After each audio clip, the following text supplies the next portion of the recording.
Hello, and welcome back to Horoscope TV. I am so glad you are tuning in today. It's good to be back. We are about to tackle a subject and a specific group of people that I think really needs a win right now. I would agree with that. If you are looking for clarity, if you are looking for a map, and frankly, if you're just looking for a bit of a break from the grind, you are absolutely in the right place. This is the month for that break, but it's one you have to work for a little bit.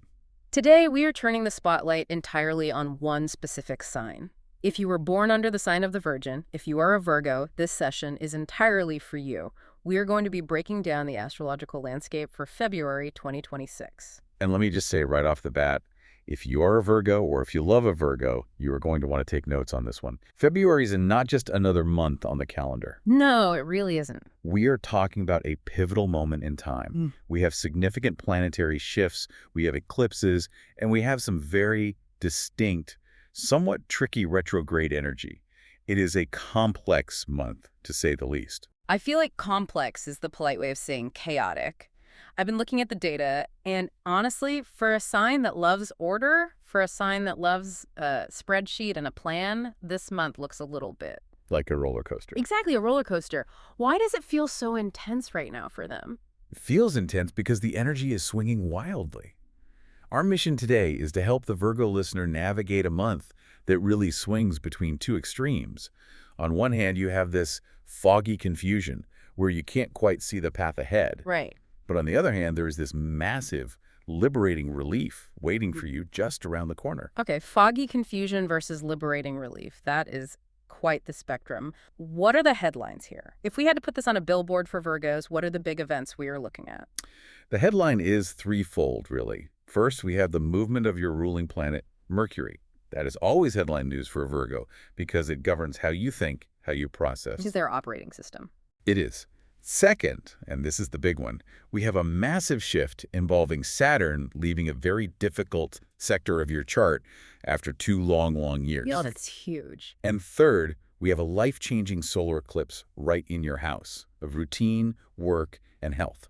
And just to keep everyone on their toes, there's a little warning at the end of the month too, right? A little sting in the tail. Exactly. We have a volatile end-of-month alignment that signals a real risk of arguments and even potential accidents. So we need to prep you for that so you can sidestep it. Okay, let's unpack this. I want to start with the ruling planet because that feels like the foundation for a Virgo. Virgos are ruled by Mercury. Mercury is the planet of communication, intellect, details. All the things Virgos are famous for. Usually that's a superpower. But starting February 6th, something shifts. Mercury enters Pisces. Now, Pisces is the opposite sign of Virgo. What happens when your ruling planet goes into the sign that is effectively your polar opposite? It creates a fascinating and sometimes frustrating dynamic. You have to understand the elemental difference here. Okay. Virgo is Earth. It is practical, it's analytical, it's clear. It's the spreadsheet. It's the spreadsheet, perfectly organized. Pisces is water. It is dreamy, it's foggy, it's boundless. So when Mercury, the planet of your mind, enters Pisces on February 6th, it's like trying to read that perfectly organized spreadsheet, but through a fishbowl. That sounds incredibly frustrating for a Virgo. I mean, they thrive on precision, on knowing the facts. It can be frustrating, yes. The analysis here shows that the shift is moving you away from your natural analytical clarity. You might feel less organized than usual. Things that are usually crystal clear to you, schedules, lists, logic might suddenly seem confusing or slippery. The foggy energy of Pisces just kind of takes over. So if I'm a Virgo listener and I suddenly can't find my keys for the third time this week, or I forget an appointment that's been on my calendar for months, or I just feel a bit spacey, I shouldn't panic. Do not panic. It is the transit. It's not you losing your edge. But here is the flip side, because every transit has a gift, right? This shift moves your focus away from solitary tasks and data, Away from the spreadsheet. and moves it toward relationships and connection. It's forcing you out of your head and into your heart, or at least into the collective emotional space. You're trading efficiency for empathy. Okay, trading efficiency for empathy. I like that framing. It makes the brain fog feel a little more purposeful, like there's a lesson in it. There is absolutely a lesson in it. Now let's talk about the date that I think every Virgo is going to want to circle in red ink. February 14th, Valentine's Day. But in 2026, it's not just about chocolates and flowers. Saturn is moving. Why is this such a big deal? This is arguably the most significant astrological event of the year for Virgo. I mean, maybe even the next couple of years. Wow. For the last 2 years, since early 2024, Saturn has been sitting in your seventh house, your relationship sector. And Saturn is the taskmaster. It's the planet of restriction, lessons, heavy lifting. It's the personal trainer you didn't ask for. That's a great way to put it. Having Saturn in your relationship house often feels like you've been carrying a backpack full of rocks every time you try to connect with someone. So things like loneliness, feeling constantly tested, or like you're the only one putting in the work in a relationship. Absolutely. All of the above. The data indicates Virgos have felt a distinct pressure in partnerships.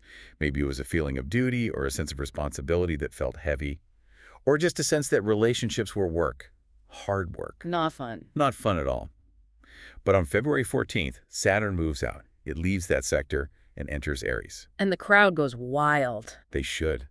The feeling described here across the board is a huge relief. It's a sense of lightness.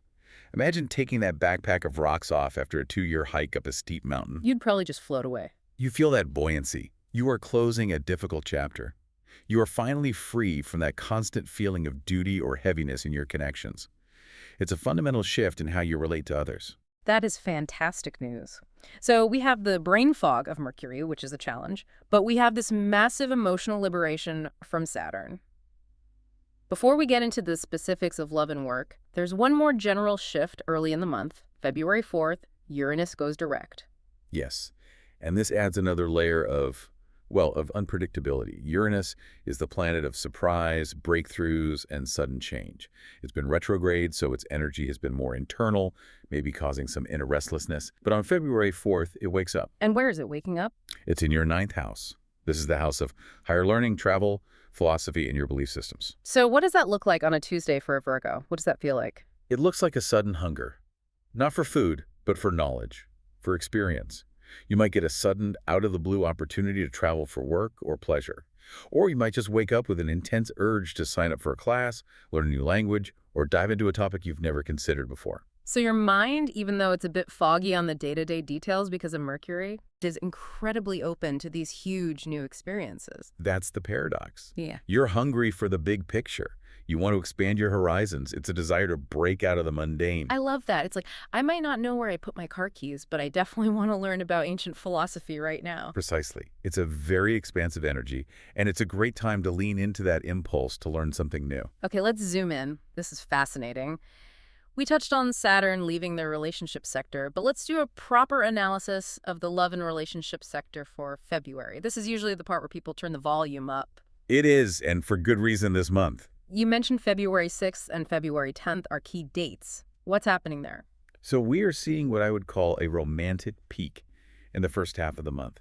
It's a really beautiful window. We already mentioned your ruler, Mercury, entering your relationship sector on the 6th.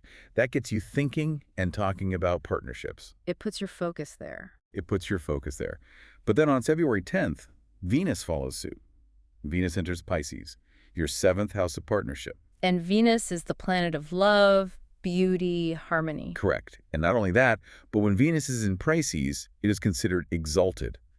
That means it's functioning at its highest, most beautiful vibration. It's the planet of love and the sign of unconditional love happening in your partnership zone. That sounds pretty perfect. It's a beautiful transit. That's the description. It brings romance, compassion, softness, forgiveness. Because Pisces is so artistic and spiritual, the forecast suggests you might be attracting people who fit that profile. Musicians, poets, healers, people who are very in touch with their emotional side. So if you're a Virgo who usually dates, accountants or project managers. Someone with a very clear 5-year plan. Right. You might suddenly find yourself drawn to the guy playing acoustic guitar at the coffee shop or the yoga instructor. Precisely. Your type might change or at least expand. And the actionable advice here is to lean into that. It's a time to deepen emotional connections, show your softer side. Which is hard for Virgos sometimes. It can be. They can be very guarded, very practical. This transit is asking you to let that guard down, to be vulnerable, to connect on a soul level, not just a practical one. And this connects perfectly to that Saturn shift on the 14th. We called it the best news. But let's analyze the transformation a little more deeply. If I'm in a relationship that has felt heavy and difficult for 2 years, does this mean we break up? Or does it mean the relationship suddenly gets better? That is the crucial question. Yeah. And it can be either. But the core outcome is freedom. If the relationship was only held together by Saturn's sense of duty or obligation, If you were only staying because you felt you should. yes, then that glue dissolves. The relationship might end, but it will likely feel like a relief, not a tragedy. You'll feel liberated. However, for most Virgos, especially those in solid but tested partnerships, it means the testing phase is over. The final exam is done. The final exam is done. You've passed.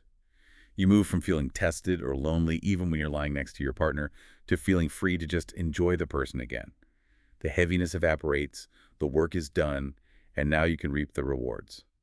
That sounds amazing, just enjoying love without the homework. That's it.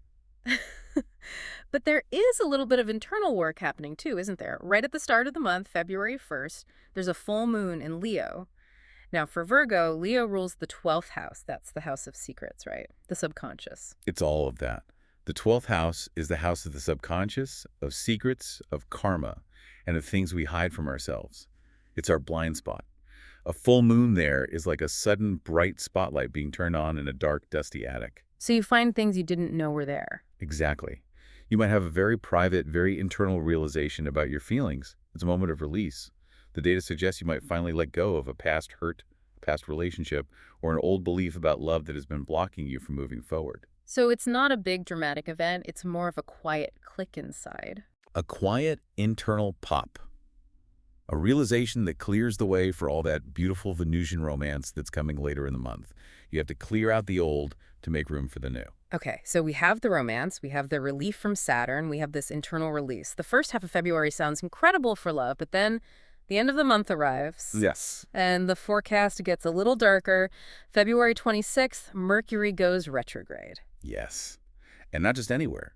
It goes retrograde in your relationship sector, in Pisces. Ouch. So we just got all this clarity and beautiful romance, and then Mercury, your own ruler, starts walking backward through the most sensitive part of your chart. It is the classic signal for miscommunication. It's like the universe is playing a game of telephone with your love life. No. You might feel like you and your partner are suddenly speaking completely different languages. Some misunderstandings are likely. Very likely. Yeah. But there's another specific risk with Mercury retrograde in this sector that Virgos need to be aware of. The ghosts. The ghosts of relationships past. Ex-partners. Ex-partners resurfacing. They slide into the DMs. They send that thinking of you text. You bump into them at the grocery store. It's very, very common during this transit. Okay, so what is the strategy here? If my ex texts me on February 26th, or if my current partner suddenly doesn't make any sense, what do I do? Patience is the only strategy. Yeah. Seriously. Take a breath. Ask for clarification.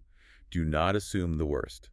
If they say something that sounds offensive or confusing, the best question you can ask is, I'm not sure I understand. Did you mean it that way? Because they probably did. Exactly. With Mercury retrograde, the intention and the delivery get scrambled.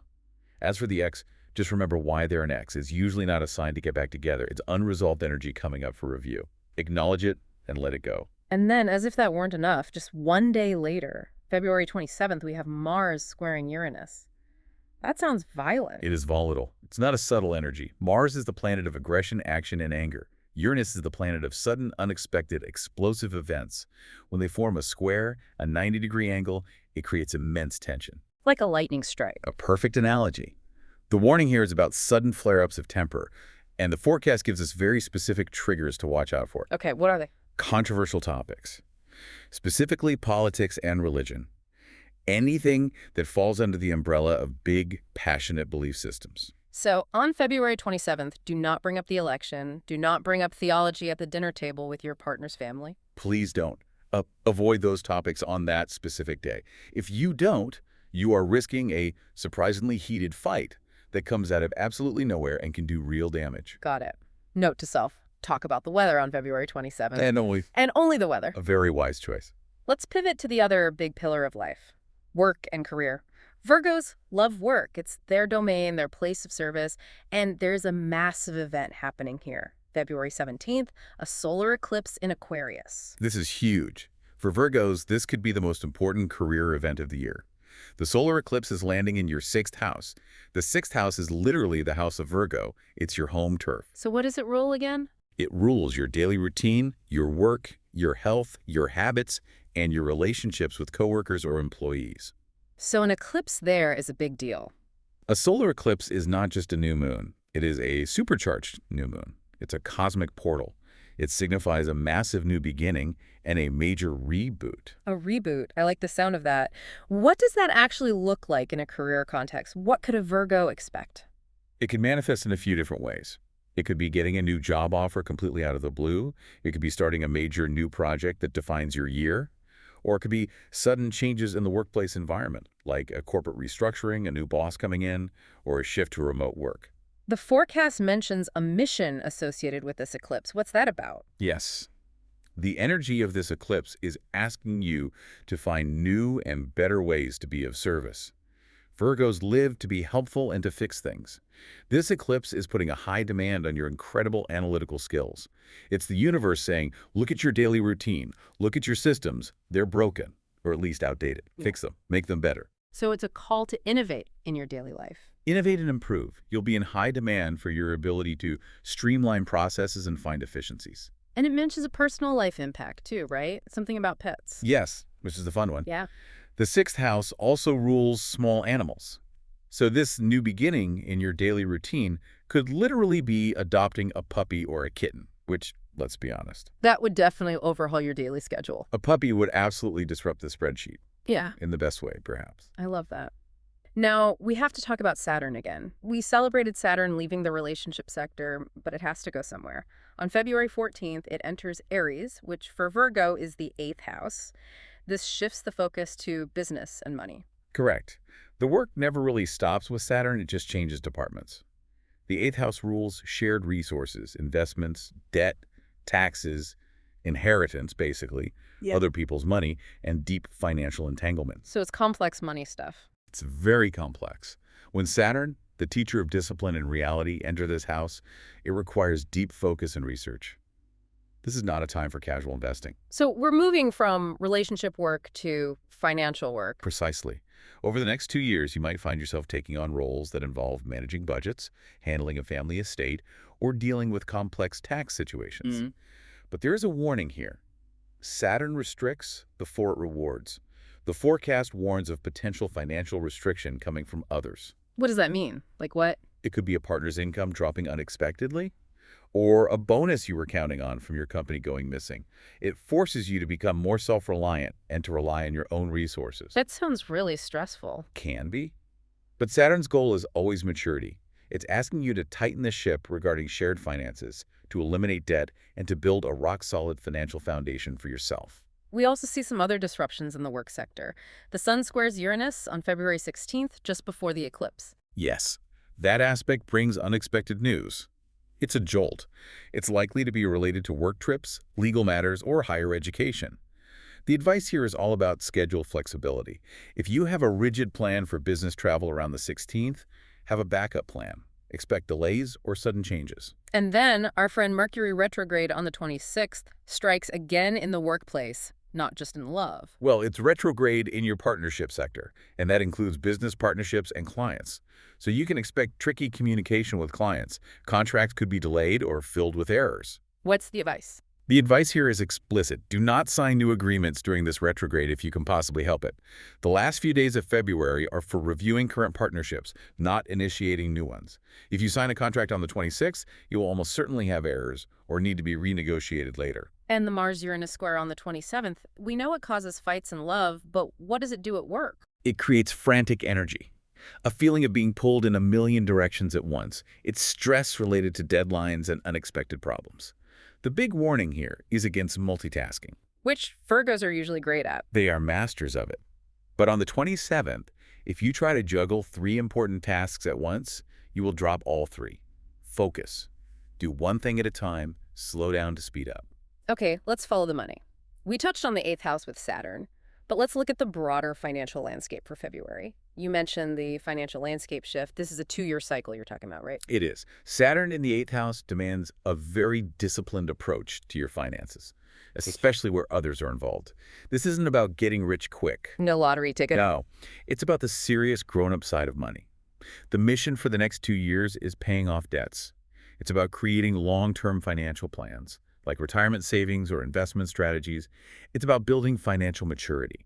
If you have outstanding loans or credit card debt, Saturn is going to make you look at them square in the eye and make a plan. But is there any good news for the bank account this month? Or is it all discipline and budgeting? There is good news. Don't worry. Remember Venus, the planet of money and attraction, entering Pisces on February 10th. In the partnership house. Yes. So while Saturn is bringing discipline to your 8th house of shared resources, Venus in your 7th house can bring financial benefits through other people. Okay, so while Saturn restricts, Venus provides. How does that work? It's a nice balance. It could manifest as a generous partner treating you or helping you out financially. Or if you are a freelancer or in a client-facing business, it could mean gaining high-paying, generous clients.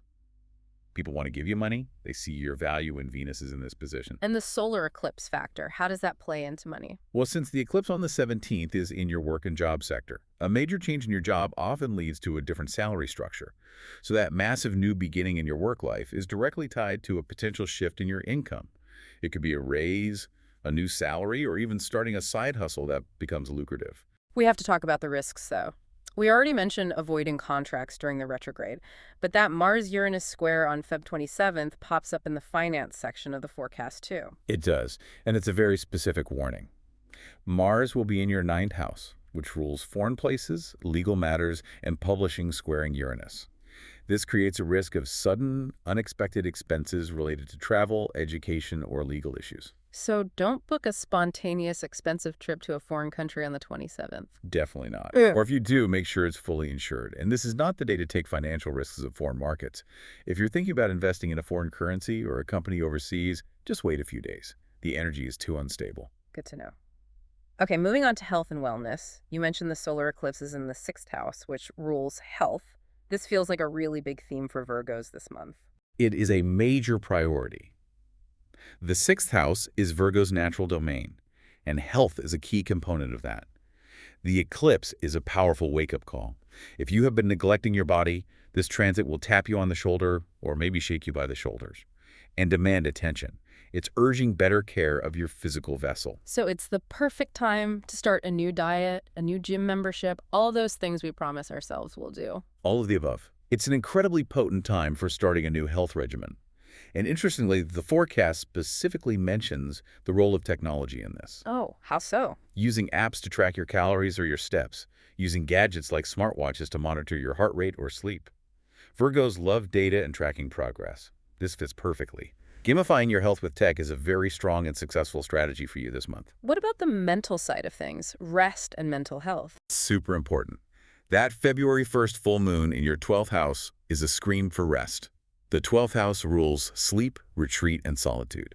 If you try to work too hard and burn the candle at both ends in early February, you will burn out. You absolutely need to schedule downtime to recharge. And what about that Uranus energy? With Uranus going direct on the 4th, there's a surge of nervous energy. You might feel jittery, anxious, or just wired. Your nervous system is on high alert. So cut down on the caffeine. Definitely. It's a month to focus on calming the nervous system. Think meditation, yoga, walks in nature, anything that grounds you. And Saturn entering the 8th house, that's not just about money, is it? The 8th house is also deep psychology. It is. It's the house of transformation, trauma, and the subconscious. Saturn moving in here for a 2-year stay suggests a period of deep psychological healing. It's about facing your fears and anxieties head on. It's not easy. It's heavy work, but it's profoundly healing work. Therapy or other healing modalities could be incredibly powerful now. We have one more safety warning to cover. Mars square Uranus on Feb 27th again. It seems to pop up everywhere. It's a very loud transit. In a health context, this alignment makes you prone to accidents if you are rushing. Rushing seems to be the enemy for Virgos this month. It absolutely is. The energy on that day is erratic. If you are traveling, at the gym, or playing sports on the 27th, be extra careful. Be present. Watch your step. The risk of twists, sprains, or just clumsy accidents is very high. And there's a funny little note in the forecast about hypochondria. Ah, yes, a classic Virgo trait, amplified. With Mercury retrograde affecting your perceptions of health and wellness, your imagination can run wild. So you get a minor headache and Google tells you it's a brain tumor. Exactly. You might feel a twitch and convince yourself it's a rare tropical disease. The advice is to trust the facts, not the fear. If you're worried, see a professional, but don't let your anxious mind spiral. Okay, that is a lot of detailed information. I feel like we need to analyze this all down into a cheat sheet for Virgos to carry around. Let's talk compatibility and luck. If I'm a Virgo, who is my best friend this month, who should I be leaning on? Your best match, without a doubt, is Taurus. Okay, why Taurus? Another Earth sign. It's that earth sign stability. Taurus is the rock during this confusing, watery, foggy month. When your ruler Mercury goes into Pisces and makes you feel scattered and disorganized, Taurus grounds you. They remind you to take things one step at a time, to focus on what's real and tangible. They're calling. Very calming. There's also a beautiful transit on February 12th when the sun aligns with Chiron, promoting healing. Taurus is an incredibly supportive and nurturing presence during that time. And specifically during the eclipse on the 17th. While other signs might be freaking out over the massive, sudden changes of the solar eclipse, Taurus keeps calm. They just carry on. That is exactly what you admire and what you need when you feel overwhelmed. And on February 26th, when the retrograde messes up all your carefully laid plans, Taurus will have a backup plan. They are just as practical as you, but less prone to anxiety. I love that. A steady hand. Okay, so who should I maybe avoid, or at least be wary of? Who is the worst match this month? This month, the sign to be cautious with is Sagittarius. Oh boy. Fire and Earth. Why is that clash so strong in February? It comes down to opposite priorities. Virgo wants order, clarity, and a plan. Sagittarius wants to run free, explore, and follow their impulses. With your ruler in a foggy position, you are trying desperately to find the path, and Sagittarius is just running off into the woods, completely ignoring the map. It will drive you crazy. I can absolutely see the tension there. And there are specific dates. On February 10th, the moon is in Sagittarius, and it clashes directly with all those sensitive planets in Pisces. It creates a direct tension between your need for emotional order and their freewheeling need for adventure. And what about Saturn? With Saturn entering Aries, a fellow fire sign, Sagittarius might act in ways that you find reckless or dangerously impulsive.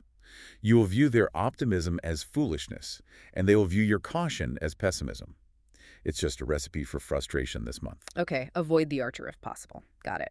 Let's hit the lucky details. Lucky numbers. Your numbers for February are 5, 8, 16, 23, 32, and 47. Color of the week. Or month, rather. Navy blue. The hex code is hashtag 000008. It's solid, it's professional, it's calming. It's an earth sign color that helps you feel in control when things feel foggy. Wear it for an important meeting or when you just need to feel grounded. Perfect. And the best dates for success. When should Virgos schedule something important? Circle these 3 on your calendar: February 3rd, February 12th, and February 22nd. Those are your power days. Okay, we have covered a massive amount of ground. From the foggy confusion of Mercury in Pisces to the liberating, massive relief of Saturn finally leaving your relationship sector. From the romantic highs of Venus to the retrograde lows at the end of the month. It really is a month of duality, isn't it? You have this pervasive fog of Pisces energy clouding the details, which is a direct challenge to a Virgo's desire for order. But simultaneously, you have this massive release of pressure in your heart and this huge new beginning in your work and your health. It sounds like a month where you have to surrender a little bit of control to gain a whole lot of freedom. That is a perfect way to sum it up. Let go of the need to control every detail, and you'll find a deeper flow. Before we go, we always like to leave our listeners with a final provocative thought, something to chew on as they navigate the month. Okay, I want to take you back to that full moon on February 1st, the one in your 12th house of secrets. Here's the question I want every Virgo to ask themselves. What is the one truth you've been hiding from yourself? Not from others, but from yourself. That if you finally acknowledged it and released it during that full moon, could change your relationship trajectory forever. Ooh, that is a heavy one. What truth are you hiding from yourself? I think that's going to keep the Virgos up at night in a good way. Hopefully. It's the key that unlocks the rest of the month's gifts. Thank you so much for tuning in to this analysis on Horoscope TV. We know February is going to be a wild ride for you, Virgo, but now you have the map. Use the map, stay grounded, and embrace the empathy. If you enjoyed this analysis into your sign, please make sure to subscribe so you get notified when the next episode is available. Good luck, Virgos. See you next time.